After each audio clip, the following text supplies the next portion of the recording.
오늘 우리가 함께 나눌 말씀은 창세기 17장 8절 말씀, 우리 말씀 같이 함께 봉독하도록 하겠습니다.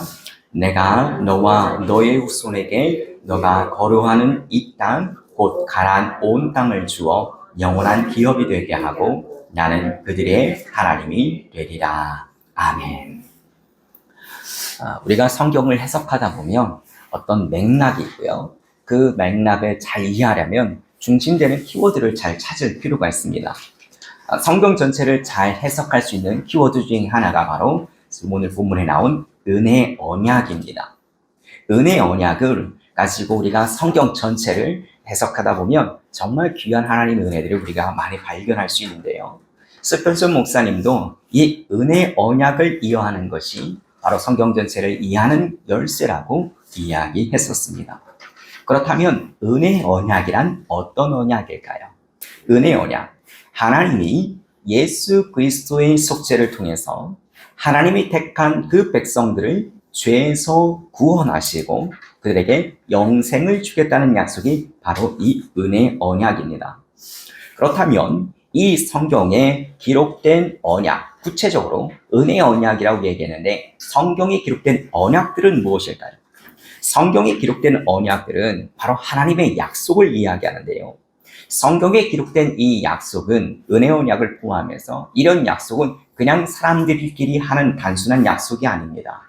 결코 어길 수 없는 전지전능하신 창조주와 맺은 약속이 바로 이 은혜 언약입니다.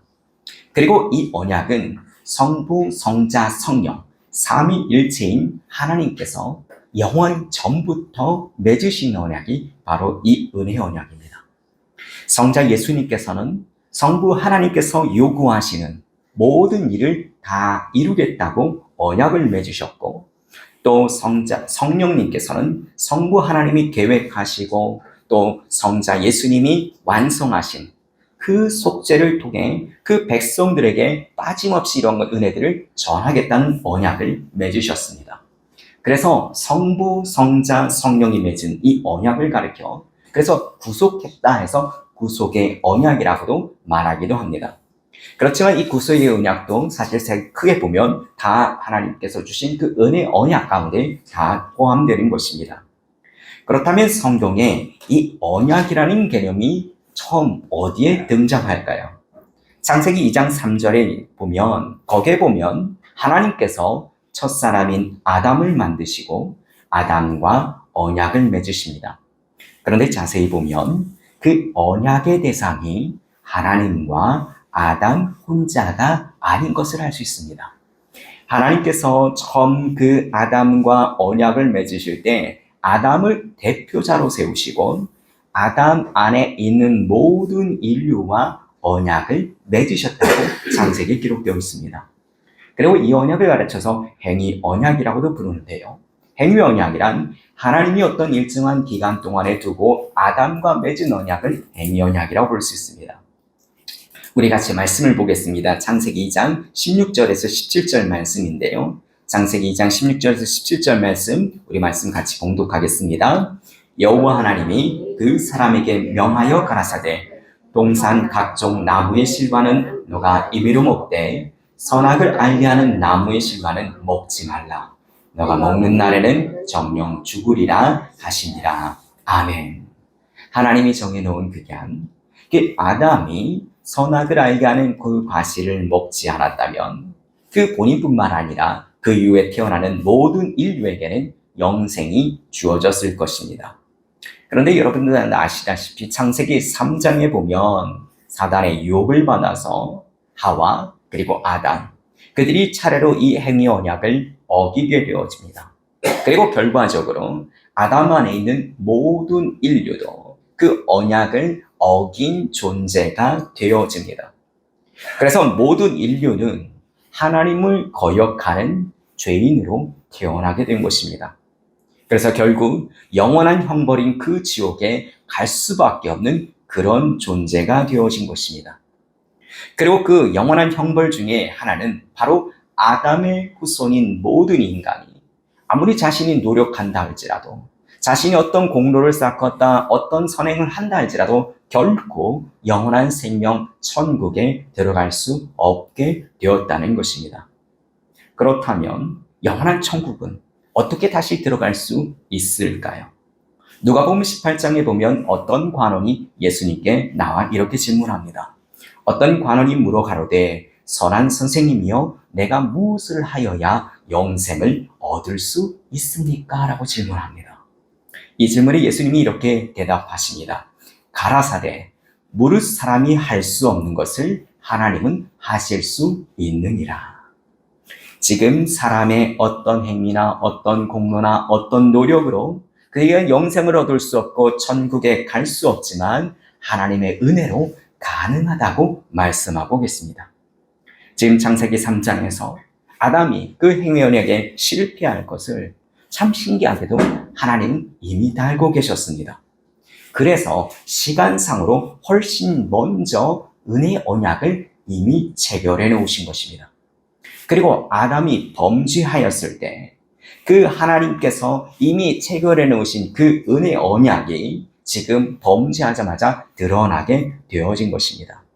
우리 같이 말씀을 봉독하도록 하겠습니다. 창세기 3장 15절 말씀인데요. 창세기 3장 15절 말씀 우리 함께 봉독하겠습니다. 내가 너로 여자와 원수가 되게 하고 너의 후손도 여자의 후손과 원수가 되게 하리니 여자의 후손은 너의 머리를 상하게 할 것이요 너는 그의 발꿈치를 상하게 할 것이라 하시고 아멘. 지금 이 언약은 사단이 장차 오실 이 땅에 오실 그 예수님을 십자가에 못 박고 괴롭힐 것이지만 그렇지만 하나님이 그 예수님을 통해서 사단의 머리를 상하게 하시고 사단의 종이 되었던 택한 백성들을 구원해 주시다는 약속의 말씀을 이미 여기서 하시는 것입니다. 그리고 이 은혜 언약은 이미 창세전에 체결되었지만 아담이 타락한 이후 이 은혜 언약이 인간들에게 알려지게 된 계기인 것입니다. 그런데 이런 언약이 구약에 보면 여러 곳에서 등장합니다. 창세기 9장 8절에서 17절에 보면 노아의 언약이 있습니다. 노아의 언약을 통해서 다시는 이 땅을 생명 있는 것을 물로 멸하지 아니하고 그 생명체를 물로 명하지 않겠다고 약속하시고 그 표징으로 무지개를 보여주셨습니다. 창세기 15장 또 17장에 보면 아브라함의 언약이 나옵니다. 이제 언약의 범위가 좀 더 좁아집니다. 아브라함의 후손과 그 후손들이 살아갈 땅에 대한 축복이 이 안에 기록되어 있습니다. 아브라함, 그가 아들을 낳을 것이고 또 그 아들이 번성하여 큰 나라를 이룰 것이고 그 후손들은 가나안 땅에 살게 될 것이라는 약속이십니다. 그리고 이 언약은 아브라함의 아들인 이삭과 그의 아들인 야곱 그리고 그의 후손 다윗에게까지 계속 이어져 갑니다. 다음으로 출애굽기 19장에 보면 그래서 레위기까지 나타난 모세 언약에 보면 하나님의 율법을 주신 그 내용들이 그 안에 담겨 있습니다. 하나님께서 십계명을 왜 주셨는지, 하나님께서 율법을 왜 주셨는지 그 목적을 나오는데 그 목적은 그 하나님 주신 십계명과 하나님 주신 그 율법을 너희가 지켜서 영생을 얻고 구원을 받고 그러라고 주신 것이 아니라 하나님의 백성들로 하여금 죄가 무엇인지 깨닫게 하고 그들로 하여금 그리스도가 필요하다는 것을 깨닫게 하기 위함이라는 것입니다. 단순히 나만 구원받으라는 것이 아닙니다. 단순히 그 율법을 잘 지켜서 구원받으라는 의미가 아니라 바로 내가 어떠한 상태인지 깨닫게 하는 겁니다. 우리가 율법을 볼 때 내가 얼마나 심각한 죄인이고 내가 얼마나 타락한 죄인이고 내가 얼마나 연약한 죄인지를 율법을 통해서 하나님께서는 우리에게 가르쳐 주십니다. 그래서 예수 그리스도가 필요하다는 것을 보여주시는 것입니다. 이러한 은혜 언약은 예레미야 31장 31절부터 33절에 보면 그 실체가 더욱 분명하게 드러납니다. 우리 예레미야 31장 31절에서 33절 말씀 함께 봉독하겠습니다. 나 여호와가 말하노라 보라 날이 이르리니 내가 이스라엘 집과 유다 집에 새 언약을 세우리라. 나 여호와가 말하노라 이 언약은 내가 그들의 열조의 손을 잡고 애굽 땅에서 인도하여 내던 날에 세운 것과 같이 아니할 것은 내가 그들이 남편이 되었어도 그들이 내 언약을 파하였습니다. 나 여호와가 말하노라. 그러나 그날 후에 내가 이스라엘 집에 세울 언약은 이러하니 곧 내가 나의 법을 그들의 속에 두며 그 마음에 기록하여 나는 그들의 하나님이 되고 그들은 내 백성이 될 것이니라. 아멘. 이렇게 많은 언약들이 성경에 기록되어 있습니다. 하나님께서 주신 그 은혜 언약의 실체를 이렇게 말씀을 통해서 우리에게 보여주십니다. 그런데 왜 이렇게 언약들이 똑같은 언약이 아니라 왜 다양한 언약들이 기록되었을까요? 성경에 많은 그 은혜 언약들이 기록한 이유는 그 모든 것을 포함하는 은혜 언약이 무엇인지 구체적으로 알려주기 위해서 그렇던 것입니다. 은혜 언약이 어떠한 것인지 각각의 언약들을 통해서 하나님의 은혜 언약을 보여주시기 위해서 다양한 언약들이 성경에 기록된 것입니다. 그런데 이런 은혜 언약은 또 구약과 신약에도 기록되어 있습니다. 그래서 구약은 옛 언약, 신약은 새 언약으로서 여기 기록된 그 언약이 은혜 언약도 다른 것은 아닙니다. 구약에 그리고 신약에 기록된 그 은혜 언약은 모두가 하나의 하나님의 은혜를 나타내는 것인데 그 집행 방법상 좀 차이가 있을 뿐입니다. 구약인 옛 언약은 그림자와 예표로 그 집행이 되어졌던 것이고 예수 그리스도가 오신 이후 그 새 언약은 실체로 그 언약이 집행되는 것입니다. 그러므로 구약도 은혜 언약을 알아야 제대로 깨달을 수 있고 또 신약도 이 은혜 언약을 제대로 알아야 깨달을 수 있는 것입니다. 우리가 성경을 해석할 때 구약과 신약을 해석할 때 바로 이 은혜 언약이 키워드 역할을 한다는 것이 바로 이런 부분입니다. 이런 은혜 언약의 창시자 바로 성부 하나님이시고 그 은혜 언약의 중보자가 바로 성자 하나님이신 예수 그리스도이시며 그 은혜 언약의 집행자를 바로 성령님으로 볼 수 있습니다. 그래서 삼위일체 하나님의 귀한 사역의 핵심이 바로 이 은혜 언약에 다 담겨 있는 것입니다. 이러한 은혜 언약을 오늘 우리가 보고 있는 말씀, 특별히 창세기 17장 1절에서 8절 말씀을 보면 몇 가지 놀라운 특징들이 나와 있습니다. 먼저 은혜 언약의 당사자는 누구일까요? 지금 아브라함이 맺은 이 은혜 언약의 당사자는 누구입니까? 한쪽은 하나님이십니다. 창조주이신 하나님, 전지전능하신 무노한 능력을 갖고 계시는 하나님이 바로 한쪽입니다. 그렇다면 다른 한쪽은 누구일까요? 지금 17장 2절을 보면 내가 내 언약을 나와 너 사이에 세워 너로 심히 번성케 하리니 또 내가 내 언약을 나와 너와 너의 대대 후손 사이에 세워서 영원한 언약을 삼고 너와 너의 후손의 하나님이 되리라. 내가 너와 너의 후손에게 나의 우고하는 이 땅 곧 가나안 일공을 주어 영원한 기업이 되게 하겠고 나는 그들의 하나님이 되리라고 말씀하십니다. 하나님이 지금 언약을 맺으신 상대가 너와 너의 후손이라고 명확하게 기록되어 있습니다. 그래서 이런 의미를 역사적인 의미로 본다면 아브라함과 그의 육신의 후손인 이스라엘들과 지금 이 언약을 맺으신 것입니다. 그리고 아브라함과 그의 후손인 그 이스라엘이 번성할 것이고 그들이 가나안 땅에 살 것이라고 지금 언약한 것입니다. 하지만 이 언약은 역사적인 의미만 있는 것이 아닙니다. 또 깊은 영적인 의미가 있습니다. 누가복음 1장에 보면 아브라함 언약의 영적 의미를 볼 수 있습니다. 세례요한의 부친인 그 제사장 사가랴가 성전에 제사로 갔다가 예배를 드리러 갔다가 너의 부인 엘리사벳이 잉태하게 될 것이고 그의 아들의 이름을 요한이라는 말을 듣고 난 후에 말을 하지 못하게 됩니다. 그런데 예수님의 탄생을 보고 이 사가랴의 입이 풀렸고 성령이 충만하여 이런 말을 합니다. 누가복음 1장 72절에 73절 말씀인데요. 우리 조상을 긍휼히 여기시며 그 거룩한 언약을 기억하셨으니 곧 우리 조상 아브라함에게 맹세하신 언약이라. 지금 하나님이 조상 아브라함에게 무엇을 맹세하셨습니까? 주의 백성에게 그 죄사함으로 말미암아 구원을 알게 하리라 라고 지금 누가복음 1장 77절에서도 이야기하고 있습니다. 지금 제사장 사가랴는 아브라함의 언약을 지금 주의 백성이 예수 그리스도로 말미암아 죄 사함과 구원을 얻는 언약이라고 지금 해석한 것입니다. 이러한 해석이 갈라디아서 3장 29절에도 나오는데요. 너희가 그리스도에게 속한 자면 아브라함에 속한 자, 아브라함의 자손이요 약속대로 유업을 이을 자라고 말씀하고 있습니다. 지금 아브라함과의 그 언약, 하나님과의 맺은 그 언약의 당사자가 영적인 의미에서는 예수 그리스도와 그에게 속한 사람들이라는 것입니다. 단순히 아브라함과 그의 후손뿐만 아니라 예수 그리스도가 연결되어집니다. 그렇다면 예수 그리스도에게 속한 사람이라는 것은 무엇을 말하는 어떤 사람을 이야기하는 것일까요? 요한복음 17장 2절 말씀 우리 함께 봉독하겠습니다. 아버지께서 아들에게 주신 모든 자에게 영생을 주게 하시려고 만민을 다스리는 권세를 아들에게 주셨음이로다. 아멘.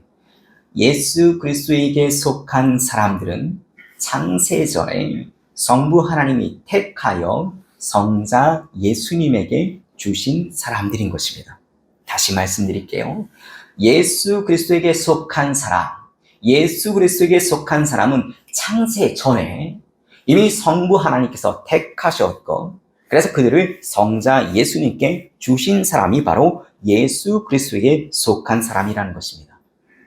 그러므로 지금 이 아브라함의 언약은 성부 하나님께서 택하셨고 예수 그리스도에게 주신 사람들과 맺은 언약이라고 해석할 수 있는 것입니다. 다시 말씀드릴게요. 아브라함의 언약은 성부 하나님께서 택하셨고 그 택하신 자들을 예수 그리스도에게 주신 사람들과 맺은 언약이 지금 이 언약이라는 것입니다. 그리고 또한 창세기 17장 7절에 보면 이 아브라함의 언약을 영원한 언약이라고 해석합니다. 아브라함과 그의 후손인 유대인만을 당사자로 하는 언약이라면 영원이라는 단어를 이 안에 쓸 수가 없습니다. 여러분, 영원이라는 이 단어는 기원이 영원 전에 있었고 그의 영향력도 영원히 간다는 것이 영원이라는 단어의 의미입니다. 지금 다윗도 하나님께서 자신과 맺은 언약을 영원한 언약이라고 이야기합니다. 사무엘하 23장 5절에 보면 하나님이 나로 더불어 영원한 언약을 세우사 만사에 구비하고 견고하게 하셨으니 라고 이야기하면서 지금 영원한 언약을 세웠다고 말씀하고 있습니다. 디도서 1장 2절에 보면 영생의 소망을 인함이라. 이 영생은 거짓이 없으신 하나님이 영원한 때 전부터 약속한 것인데 라고 말씀하고 있습니다. 하나님께서는 영원 전부터 택하여 그리스도에게 주신 그 백성들에게 영생을 약속해 주셨습니다. 그래서 이러한 것이 영원한 약속이라고 언약이라고 이야기하는 것입니다. 여러분, 지금 우리는 영원 전부터 영원한 미래 사이에 살아가고 있습니다. 하나님이 우리를 사랑하신 그 사랑은 이미 영원전부터 그 사랑은 시작되었고 그 사랑은 영원히 지속될 수 있는 것을 여러분 믿을 수 있기를 간절히 바랍니다. 여러분, 이것이 얼마나 놀라운 것인지 모릅니다. 하나님이 우리를 사랑하시는 것이 내가 뭘 잘해서 아니면 내가 어떤 가능성이 있어서 내 바탕에 뭐가 있기 때문에 내가 미래에 뭔가 할 수 있는 능력의 가능성이 보여서가 아닙니다. 영원 전부터 우리를 택하셨다는 것입니다. 그리고 택하신 그 하나님의 사랑은 영원히 지속된다는 것입니다. 이거는 하나님이 택하신 그 택자들에게 주신 정말 놀라운 황홀한 은혜인 것입니다. 그렇다면 여러분, 이 은혜 언약이 약속하고 있는 영원한 미래라는 것이 무엇일까요? 창세기 17장 8절 말씀인데요. 우리 창세기 17장 8절 말씀 우리 함께 봉독하겠습니다. 내가 너와 너의 후손에게 너의 우고하는 이 땅, 곧 가나안 일경으로 주어 영원한 기업이 되게 하고 나는 그들의 하나님이 되리라. 아멘. 지금 역사적 의미에서 이것은 이스라엘 백성들에게 가나안 땅을 주시겠다고 약속하고 있습니다. 그런데 이스라엘 백성들에게 가나안 땅을 주시겠다는 약속은 이미 이루어졌습니다. 그런데 이 약속도 바로 이런 역사적 의미보다는 영적인 매우 깊은 의미가 이 안에 담겨 있습니다. 히브리서 11장 9절에서 10절에 이렇게 해석합니다. 믿음으로 저가 외방에 있는 것 같이 약속하신 땅에 우거하여 동일한 약속을 유업으로 함께 받은 이삭과 야곱으로 더불어 장막에 거하였으니 이런 하나님이 경영하시고 지실 터가 있는 성을 바랐습니다. 지금 아브라함과 이삭과 야곱은 동일한 약속을 하나님으로부터 받았습니다. 어떤 약속이냐면 지금 가나안 땅을 주어서 그 땅으로 하여금 영원한 기업이 되게 하시겠다는 것입니다. 다시 말하면 아브라함과 이삭과 야곱이 지금 장막에 거하는 이유가 하나님이 경영하시고 지실 터가 있는 그 성을 바랐기 때문에 지금 거하고 있었다는 것입니다.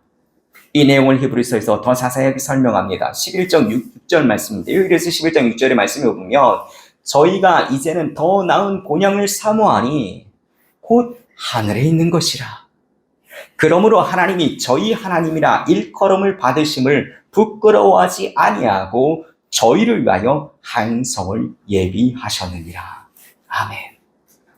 아브라함과 이삭과 야곱은 하늘에 있는 가나안 땅을 바라본 것입니다.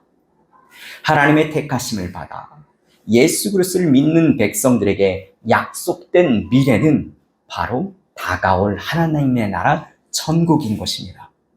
성경에 약속된 이 하나님이 지으실 성, 그 성은 바로 새하늘과 새 땅을 의미합니다. 그리고 우리가 그 땅에서 영원히 살게 될 것입니다. 우리 성도들이 이 땅에서 건강하게 오래 사는 것 매우 중요합니다. 하지만 우리는 죽음을 두려워할 필요가 없습니다. 왜냐하면 죽음보다 더 나은 본향으로 가는 그 과정이 바로 죽음이 관문일 뿐이기 때문에 그렇습니다. 하나님의 택하심을 입은 예수 그리스도를 구주로 믿는 사람은 천국에서 영원한 영광을 누리며 우리는 살게 될 것입니다. 이 세상에 잠깐 누리는 잠시 있었다가 사라지는 안개와 같은 이 땅의 삶이 아니라 잠시 피었다가 지는 들꽃 같은 그런 삶이 아니라 영원한 삶은 우리를 살게 될 것입니다. 그러므로 지금 우리가 갖고 있는 이것에 대해서 우리의 인생의 의미를 다 찾으려고 한다면 헛된 것입니다. 여러분, 이 땅을 살아가면서 너무 많은 의미를 이 땅에서 부여하지 않기를 바랍니다. 우리의 진정한 삶의 의미는 저 하늘나라에 있다는 것입니다. 예수님을 믿을 바에 자신의 주먹을 믿는다는 사람들이 있습니다. 그런데 여러분, 나이를 먹으면 근육이 약해지면 모든 것이 무너지는 걸 보게 됩니다. 또 자신의 은행의 잔고를 믿는 사람이 있습니다. 그런데 그런 사람들은 자신의 자산이 조금이라도 줄어들면 매우 두려워합니다. 언제 돈이 없어질지 모르는 것 때문에 두려워하며 살아갑니다. 우리는 하나님의 택한 백성이 되어서 예수 그리스도를 믿게 되었습니다. 그리고 영원한 미래가 우리는 확신받은 자들입니다. 그러므로 말미암아 이 땅을 살아가면서 나그네 인생인 이 땅을 살아가면서 힘들고 어려울지라도 좀 더 버티며 견디며 이겨낼 수 있기를 간절히 바랍니다. 우리 로마서 8장 18절 말씀 함께 볼까요? 로마서 8장 18절 말씀 우리 함께 말씀을 봉독하겠습니다. 생각건대 현재 고난은 장차 우리에게 나타날 영광과 좋게 비교할 수 없도다. 아멘. 이 세상은 속히 지나가지만 우리에게 약속된 그 영원한, 그 복은 영원한 것입니다. 이 영원한 복, 하나님의 나라를 우리가 생각하며 우리가 이 땅에서 겪고 있는 그 아픔과 고통을 이겨내고 견디며 승리할 수 있기를 간절히 바랍니다. 또한 은혜 언약에는 정말 최고의 축복의 약속이 담겨 있습니다. 17장 7절에 보면 너와 너의 후손이 하나님이 되리라. 17장 8절에 나는 그들의 하나님이 되리라. 여러분, 이 말이 얼마나 멋있는 말인지 몰라요.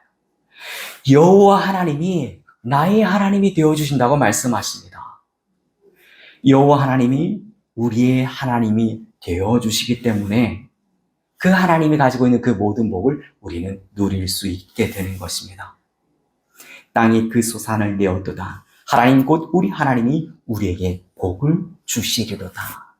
시편 기자가 찬양하는 것처럼 그 땅의 모든 것이 하나님에게 속하였기에 그 하나님이 우리의 아버지가 되기에 우리는 땅의 소산을 얻을 수 있고 또 많은 것들을 누릴 수 있게 되는 것입니다. 여러분, 우리는 이 세상을 살아가면서 그 무엇보다도 가장 필요한 것이 하나님 아버지십니다. 하나님은 우리에게 구원도 되시고 뿐만 아니라 우리에게 지혜가 되시고 우리에게 힘이 되시고 우리에게 소망이 되어주시고 우리의 위로가 되어주시며 우리에게 먹을 음식이 떡도 되어주시고 또 물질도 되어주십니다. 그 하나님이 바로 우리의 아버지라는 이 놀라운 약속을 여러분 꼭 잊지 않기를 간절히 바랍니다. 하나님께서 결코 이 언약을 어기지 않겠다라는 증거로 오늘 본문에 보면 아브라함의 이름을 바꿔주십니다. 아브라함의 의미는 존귀한 아버지인데 이 이름을 아브라함, 열국의 아버지로 그 이름을 개명시켜 주십니다. 그런데 당시 상황을 한번 여러분 생각해 보십시오.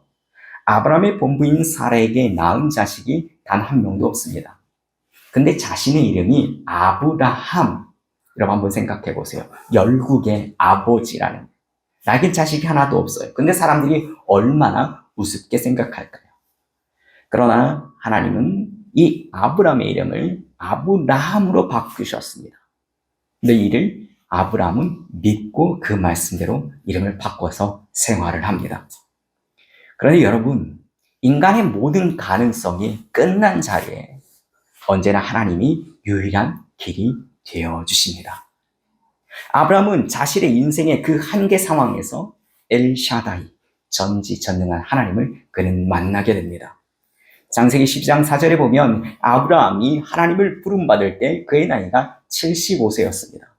그때 하나님께서 자식을 주겠다, 기업을 주겠다고 약속하셨습니다. 10년이 지나도록 자녀가 없었습니다. 17장 1절에 보면 아브라함이 99세가 되었다고 시작합니다. 지금 자식을 주겠다고 약속한 지가 24년이 지났습니다. 아브라함의 나이가 99세였고 그의 아내 사라의 나이는 89세입니다. 이제 경수가 끊어져서 아이를 갖기에는 완전히 불가능한 상태가 되었습니다. 하나님은 이때까지 기다리셨습니다. 자신들이 아들을 낳을 만해서 이삭이 태어났다면 아브라함은 자신이 만들었다고 교만한 생각을 가질 수 있었을 것입니다. 하지만 아브라함이 낳은 아들 이 이삭은 인간이 낳을 수 있는 아들이 아니었습니다. 인간의 모든 가능성이 이미 다 끝난 자리에서 하나님의 은혜로 낳은 아들이 바로 이삭이라는 것을 아브라함뿐만 아니라 모든 사람이 다 인정할 수밖에 없었습니다. 그리고 하나님께서는 그 이삭을 통해서 아브라함을 열국의 아버지로 사용하여 주셨습니다. 오늘 우리에게도 이런 은혜의 언약을 따라 하나님께서 우리에게도 새로운 이름을 주셨습니다. 하나님께서 우리에게 주신 그 새로운 이름이 무엇일까요? 우리 사도행전 11장 26절 말씀입니다. 우리 사도행전 11장 26절 말씀 함께 봉독하겠습니다. 만남에 안디옥에 데리고 와서 둘이 교회에 1년간 모여있어 큰 무리를 가르쳤고 제자들이 안디옥에서 비로소 그리스도인이라 일컬음을 받게 되었더라. 아멘. 여러분, 우리는 그리스도인이라는 새로운 이름을 얻게 되었습니다.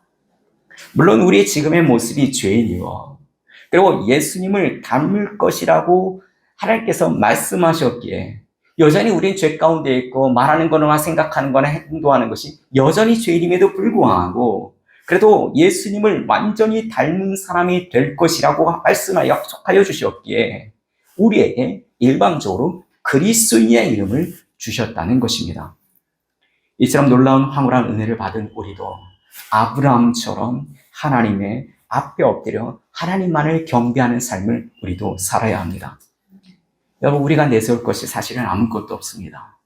오직 우리는 예수님, 그 예수 그리스도 때문에 죄사함을 받았고 오직 그 예수 그리스도 때문에 구원을 받았으며 이제는 그 예수 그리스도로 말미암아 그리스도에게 속한 자라는 그리스도인이 되었습니다.